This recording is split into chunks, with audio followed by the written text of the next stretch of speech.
tous et bienvenue dans cette nouvelle vidéo. Comme d'habitude on se retrouve pour parler films, pour parler séries, pour parler sorties et pour parler plateformes de streaming.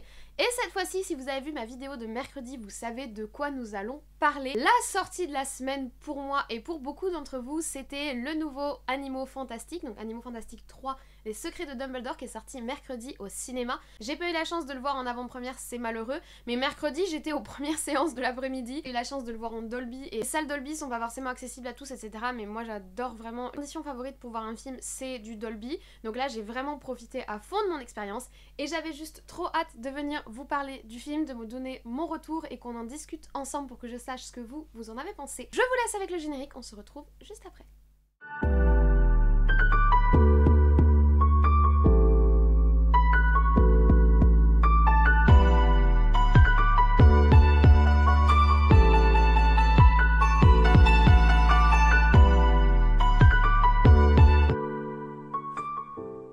Alors, Les Animaux Fantastiques 3, Les Secrets de Dumbledore est le troisième opus de la saga Les Animaux Fantastiques, dont je vous ai déjà parlé plutôt longuement dans ma précédente vidéo puisque je revenais sur le premier et le second opus et je recontextualisais par rapport à l'univers d'Harry Potter. Donc si vous n'avez pas vu la vidéo, je vous recommande immédiatement d'aller la voir pour être sûr que vous ayez toutes les clés, on va dire, pour comprendre l'univers. C'est pas quelque chose que je vais reprendre ici. C'est un film qui dure 2h23 et qui est donc sorti ce mercredi 13 avril 2022. C'est un film qui était attendu depuis très longtemps puisque Les Animaux Fantastiques 2, Les Crimes de Grindelwald est sorti en 2018. 4 ans, c'est très long pour une suite de licence puisque, bon, déjà, ça a fait retomber la hype autour de la licence, c'est-à-dire que l'enthousiasme du premier film 2016, 2 ans plus tard le second film, était toujours sur une base assez élevée d'enthousiasme. On avait hâte que la suite sorte. Là, on a eu le temps de se lasser. Bon, après, effectivement, il y a le contexte, on va dire, géopolitique du cinéma, avec tous les problèmes autour de J.K. Rowling et autour de Johnny Depp, qui ont un petit peu compliqué la sortie du film. Il y a aussi évidemment le Covid, mais c'est sûr que 4 ans c'est très très long pour attendre la suite d'une licence. J'ai eu le temps de vraiment prendre conscience de la déception qu'a été le second film,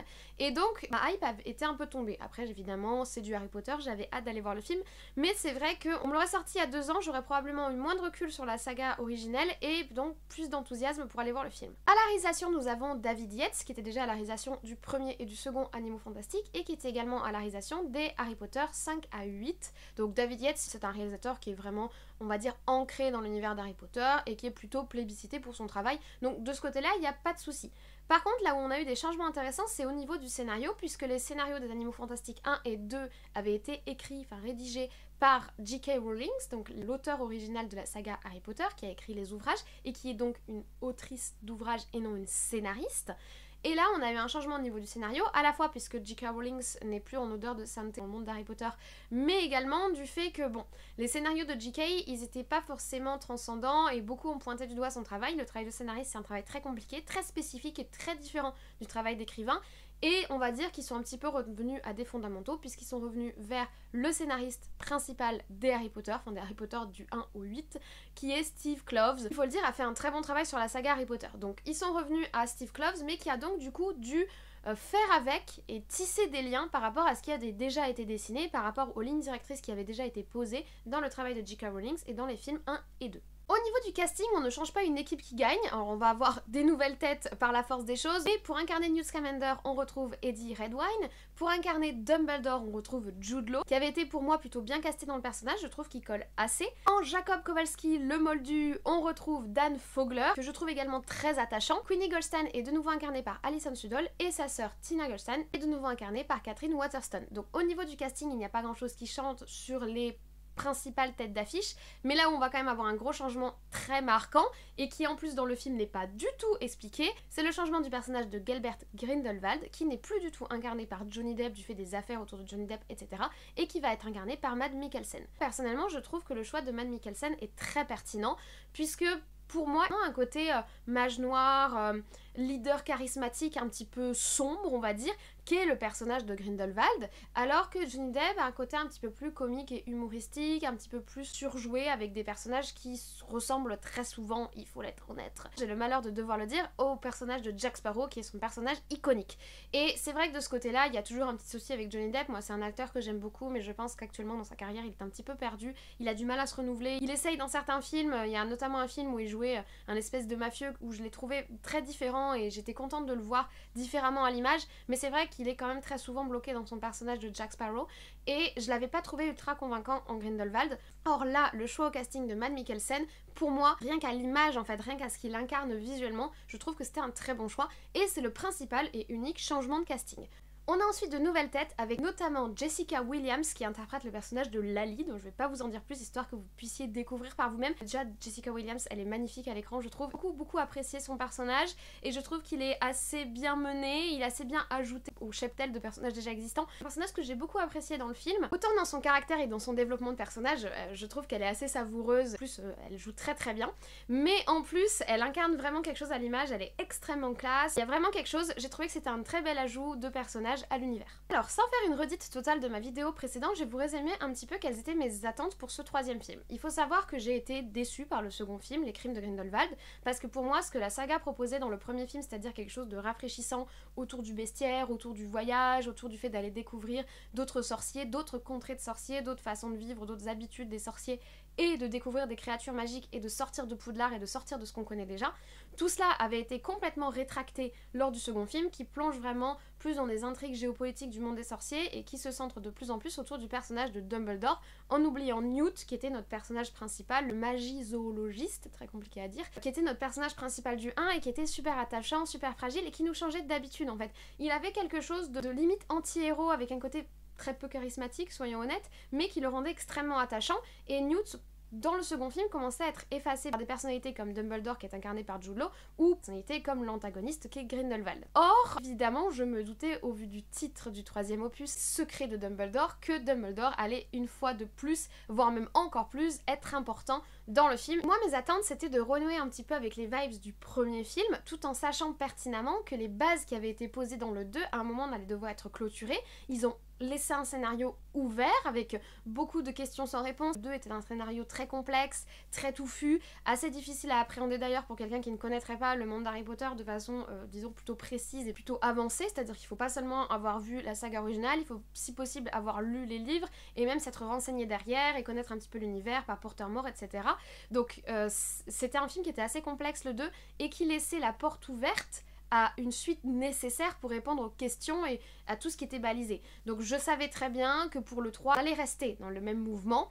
Maintenant voilà, j'avais des espoirs autour du changement d'acteur pour Grindelwald, j'avais des espoirs autour du changement de scénariste avec le retour de Steve Kloves, et j'espérais que Steve Kloves réoriente, on va dire, l'histoire du 3 pour faire une espèce de mix entre le 1 et le 2, laisser une place à l'exploration aux créatures tout en essayant de clôturer tout ce qui avait été ouvert par le 2 au niveau, on va dire, conflit intramagique entre Grindelwald et Dumbledore, et également nous apporter des réponses sur tous les espèces de petites informations un petit peu confuses et un petit peu floues qu'on nous avait données dans le 2. Ça, c'était mes attentes pour le film. Or, si vous avez déjà vu le film, vous savez déjà que mes attentes n'ont pas été totalement comblé, mais c'est pas forcément non plus une énorme déception, c'est-à-dire que très sincèrement, j'ai apprécié le film, je l'ai préféré aux deux. La première et principale chose à comprendre, je trouve vraiment qu'il y a eu un rattrapage et il y a eu un redressement qui a été apporté à la saga. Je trouve ça vraiment rassurant parce qu'il nous reste normalement 2 films à arriver, hein. La saga est censée compter 5 films, donc il nous en reste 2 qui sont en attente pour les prochaines années. Le travail qu'a fait Steve Kloves, le 2 avait ouvert énormément de possibilités de façon très floue et assez confuse. Là, il a quand même fait un travail où il a ramené tout ça un peu en ordre et il a essayé de réarranger le plateau, clairement, et ça fait plaisir. Donc ça, c'est mon premier point, ça fait plaisir de voir que, bon, on sait où on en est, on sait où on met les pieds. Maintenant, malheureusement, c'est un film qui est loin d'être parfait. Alors, de quoi nous parle le film? Nous retrouvons Newt, qui est de nouveau en train de chasser des créatures dans des territoires un peu exotiques, donc nous sommes contents, mais qui est rapidement rappelé à l'ordre par Dumbledore, qui fait ce que Dumbledore fait le mieux, c'est-à-dire monter des espèces de petits complots magiques, magouilleurs secrets. Il fait que ça. Dumbledore, son caractère, enfin ce dans quoi il excelle, c'est les espèces de complots politico-magiques, mais du côté lumineux de la force, parce que c'est un personnage lumineux, même si personnellement je trouve que c'est quelqu'un d'assez torturé, mais bon. Voilà, ça se voit dans la saga de base. De toute façon, clairement, quand t'as vu les 8 films, tu sais que Dumbledore, c'est pas quelqu'un qui est super franc du collier et qui est pas forcément toujours honnête. Mais donc, Dumbledore fait ce dans quoi il excelle, c'est-à-dire qu'il essaye de monter son petit complot magique de son côté, alors que pendant ce temps-là, Grindelwald fait un petit peu la même chose avec ses soutiens. Alors, il faut savoir que le message de Grindelwald, c'est qu'il cherche à se débarrasser des non magiques, des moldus, qui seraient pour lui des espèces d'êtres inférieurs, clairement. C'est-à-dire que les moldus desservent le monde dans lequel ils vivent et que, en fait, les magiciens devraient juste dominer le monde, se révéler, puisque vous savez que la magie reste secrète, donc se révéler au monde et simplement prendre le pouvoir et dominer les espèces inférieures que sont les non-magiques. C'est un peu son message et il est en train de rassembler ses soutiens pour essayer de porter sa voix, sachant que il est quand même sous le coup de plusieurs condamnations et de plusieurs suspicions puisqu'il aurait commis des crimes au regard du monde magique. On a un petit peu ces deux forces qui sont en présence. Grindelwald a dévoilé son jeu à la fin du deuxième film, Les Crimes de Grindelwald. On sait qu'il est revenu sur la scène publique, on sait qu'il essaye de nouveau de prendre le pouvoir. La force positive par opposition à sa force négative qui semble s'opposer à lui, c'est Dumbledore et c'est Newt, et c'est le retour de l'équipe et des amis de Newt, notamment Jacob Kowalski, etc. Donc voilà un petit peu le scénario de ce troisième film. Et ce troisième film va nous entraîner vraiment loin dans le monde de la magie. On va découvrir plein de nouveaux systèmes, de nouveaux fonctionnements, de nouvelles relations entre les sorciers. Donc en soi, c'est assez intéressant. Mais comme vous l'entendez au scénario, et comme je vous l'ai insinué déjà, on n'est clairement pas dans la droite ligne de ce qui nous était proposé à la base, c'est-à-dire une petite balade dans le monde magique pour découvrir des bestioles. Au niveau de la photographie, comme les deux précédents, le film est assez beau, il y a un énorme usage des effets spéciaux, de la CGI, des fonds verts, etc. Du fait qu'on est dans le monde magique, donc forcément, il y a énormément de lieux qui n'existent pas, de créatures qui n'existent pas, de magie qui n'existe pas, hein, désolée de vous décevoir. Mais globalement, le film est assez beau. Alors il y a quelques effets spéciaux que j'ai trouvé un petit peu décevants. Une personne qui vole sur un balai type Quidditch, vous voyez, qui est un petit peu bâclé. Il y a 2-3 moments comme ça où j'ai trouvé que c'était pas forcément à la hauteur et c'était même esthétiquement moins travaillé que le 2 par exemple. Même si j'ai pas apprécié le film, dans le 2 il y a de très belles images, il y a de très belles scènes. Il y a tout un travail autour de la ville de Paris et du style un petit peu art déco et très métallique de la ville de Paris au début du 20e qui était très beau. Il y avait vraiment une esthétique en fait dans le 2 et je trouve que dans ce troisième film on n'a aucune esthétique particulière. C'est-à-dire visuellement le film n'a pas forcément d'identité. Maintenant il s'inscrit dans la droite ligne des deux premiers films au niveau des costumes, etc. Mais bon, la CGI fait le travail. Voilà, il n'y a pas vraiment d'identité visuelle dans le film. Il y a quelques nouvelles créatures, forcément, puisque chaque film apporte son lot de nouvelles créatures, mais maintenant qu'on est habitué, c'est plus aussi exceptionnel, hein, soyons clairs sur ce fait. Visuellement, le film n'est pas exceptionnel. Et au niveau de la BO, c'est un petit peu pareil, même si cette fois-ci, nous apporte une originalité qu'elle nous n'avait pas apportée sur le 1 et le 2, c'est-à-dire que la BO va plus largement s'inspirer des références, des rythmiques ou des musiques directement des films Harry Potter et de la saga originelle Harry Potter. C'est-à-dire qu'on va vraiment avoir des thèmes, le thème de Poudlard, le thème de l'école, etc. qui vont revenir. Alors moi ça m'a vraiment mis les émotions hein, parce que voilà, Poudlard, clairement, la petite musique d'Harry Potter qu'on connaît tous. Maintenant, disons que les deux premiers films n'avaient pas eu cette tentation d'aller piocher aussi largement dans l'aspect nostalgique et ce film-là s'y enfonce mais totalement.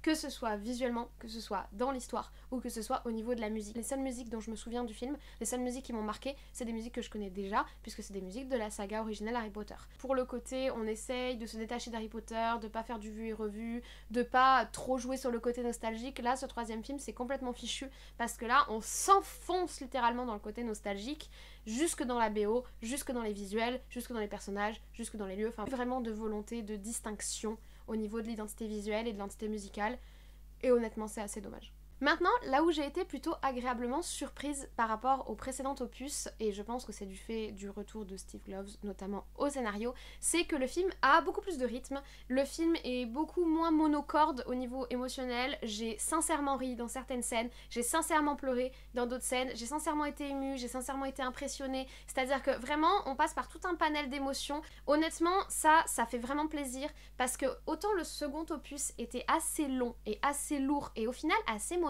n'était pas dynamisé par le film, autant là le film est plutôt dynamique. Alors il y a de longues scènes de blabla. Je trouve que globalement le film m'a fait ressentir beaucoup plus d'émotions et m'a beaucoup plus touchée que les précédents, même que le 1. C'est-à-dire que vraiment il y a un côté, moi la scène d'ouverture ça m'a foutu les larmes. Juste après il y a eu un moment de nostalgie, un peu plus loin il y a eu un moment où j'ai vraiment été sincèrement touchée par les personnages. Je pense vraiment qu'au niveau du scénario il y a quelque chose de beaucoup plus attention au spectateur en fait, qui nous raconte pas juste une histoire mais qui vient nous chercher nous. Vraiment une différence rythmique du film et ça fait vraiment plaisir. Par contre je regretterais un peu qu'il n'y ait pas vraiment de crescendo dans les événements et dans la succession d'événements. Globalement on est toujours plus ou moins dans le même level de stress on va dire, pas vraiment de côté très stressant, très palpitant. Il y a quand même une grande diversité au niveau des émotions qui sont traversées et honnêtement c'est vraiment au service du film et c'est vraiment très positif. De même qui sert vraiment sincèrement le film, le scénario est beaucoup moins complexe. c'est tellement plus lisible, franchement ça va beaucoup mieux.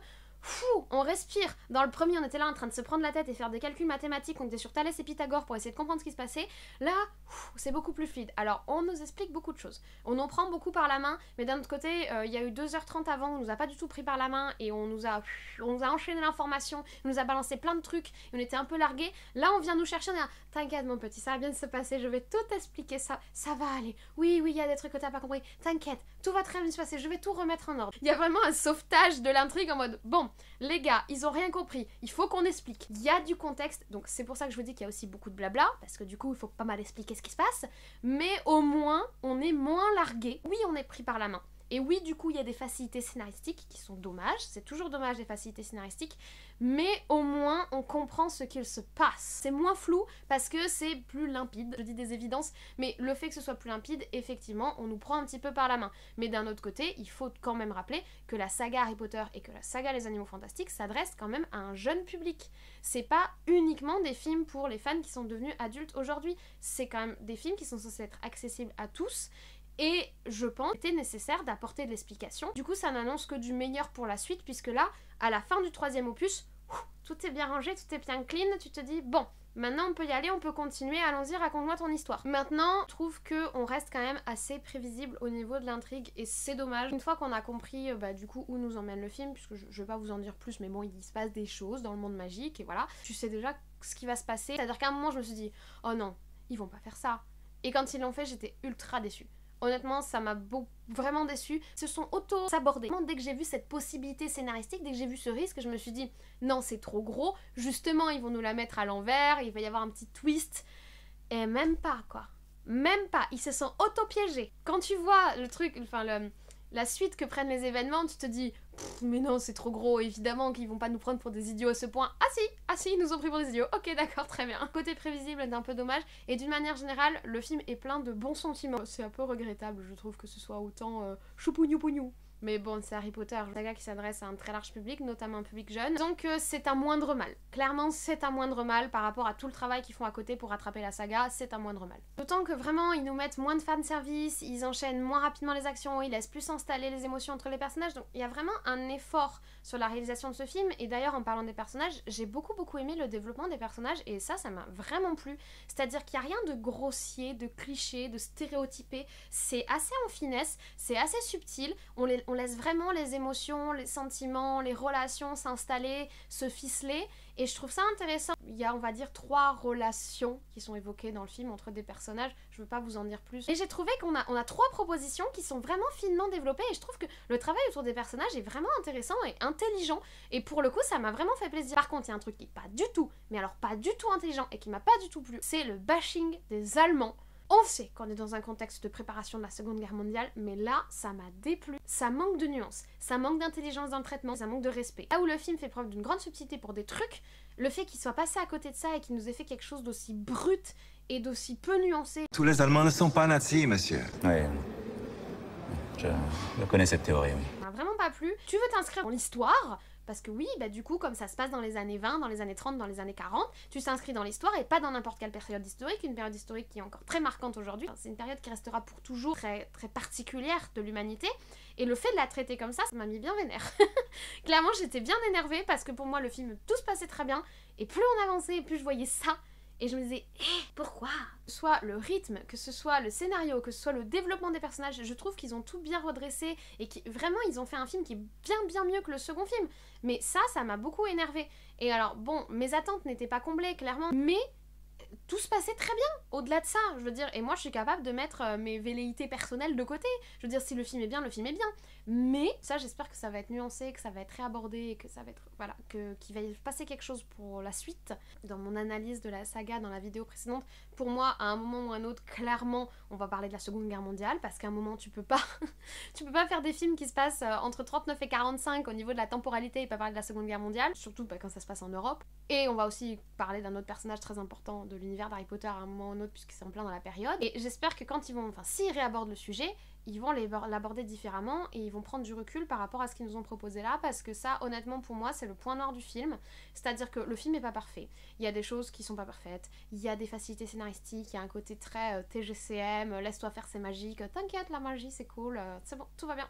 Un côté très facile, il y a un côté très prévisible, il y a un côté très bon enfant, mais le film est bien, le scénario est bien écrit, ça se tient, ça fonctionne, visuellement c'est assez beau, enfin voilà, le film est bien mieux que le 2, même s'il n'a pas une identité visuelle particulière, il est beaucoup moins brouillon au niveau du scénario et c'est ce qui importe. La cohérence scénaristique, la cohérence des personnages, l'attachement émotionnel à l'histoire et aux personnages. Mais ce point-là m'a vraiment beaucoup crispée parce que j'en entendais bien mieux. J'en entendais bien mieux d'un univers qui se veut en subtilité et qui veut aborder les thématiques sans créer de clivage aussi clair et aussi brut. J'ai trouvé ça un petit peu particulier. Maintenant, bon, on verra bien comment ça évolue dans le futur. Mais globalement, je ne suis pas déçue de ce troisième opus et ça me donne de l'espoir pour la suite. Il est pas parfait. La saga change encore d'orientation. Je pense que cette saga va avoir du mal à définir une identité commune aux 5 films pour le moment. Que ce soit le 1, le 2 ou le 3, aucun ne fonctionne de la même manière, aucun ne suit vraiment la même ligne rouge. Vraiment, j'ai du mal à comprendre ce qui unit ces films entre eux, hormis Newt, mais il est même pas aussi important que ça au final. Donc hormis en fait le monde des sorciers et le fait que ça se passe dans l'univers d'Harry Potter, la ligne directrice de ces films est assez difficile à lire, je trouve. Ça fait un peu brouillon, ça fait un peu comme s'ils s'étaient dit on va faire 5 films mais ils savaient pas ce qu'ils allaient mettre dedans en fait. C'est surtout ça que moi je trouve un petit peu curieux. Le point autour de la vision qui est proposée de l'histoire et de la vision qui est proposée de l'Allemagne, ça m'a vraiment crispée. Voilà. Donc je ne sais pas, mais en tout cas moi je vous recommande de le voir. De toute façon c'est une saga, j'arrête jamais une saga en cours, je vais jusqu'au bout, j'ai vu tous les Transformers, j'ai même vu tous les Fast and Furious, dites-vous bien, donc je vais jusqu'au bout. Et là on est dans une saga que j'apprécie particulièrement puisqu'on est dans l'univers d'Harry Potter, la maison quoi, voilà. Mais cette saga est vraiment très bizarre. Cette saga est bizarre, honnêtement. Cette saga a une identité très bizarre. Voilà, je vous remercie d'avoir suivi cet avis. J'espère que mes idées n'étaient pas trop mélangées et qu'il y avait quand même une ligne directrice. J'ai eu vraiment du mal à organiser mes idées sur ce film parce qu'il y a à la fois du positif et du négatif. C'est très compliqué de donner un avis synthétique, on va dire, sur ce que j'ai pensé du film parce qu'il y a des trucs très bien, mais qui à la fois sont très bien au regard de ce qui s'est passé avant et si on prenait le film indépendamment, ne serait pas forcément exceptionnel. Donc bon, c'est un petit peu compliqué de vous donner mon avis. Si vous avez apprécié cette vidéo, n'hésitez pas à vous abonner, n'hésitez pas à activer la cloche. Vous connaissez la chanson comme d'habitude. N'hésitez pas à laisser un commentaire pour donner votre avis sur la vidéo ou sur le film juste en dessous. N'hésitez pas à laisser un like si vous avez aimé. Et de toute façon, comme d'habitude, on se retrouve très vite pour d'autres vidéos. Je vous souhaite donc dès à présent une très bonne journée, une très bonne semaine de très bon visionnage. Et on se dit à très vite.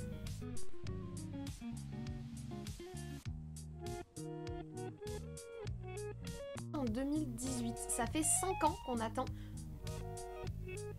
Ça fait donc 4 ans qu'on attend le retour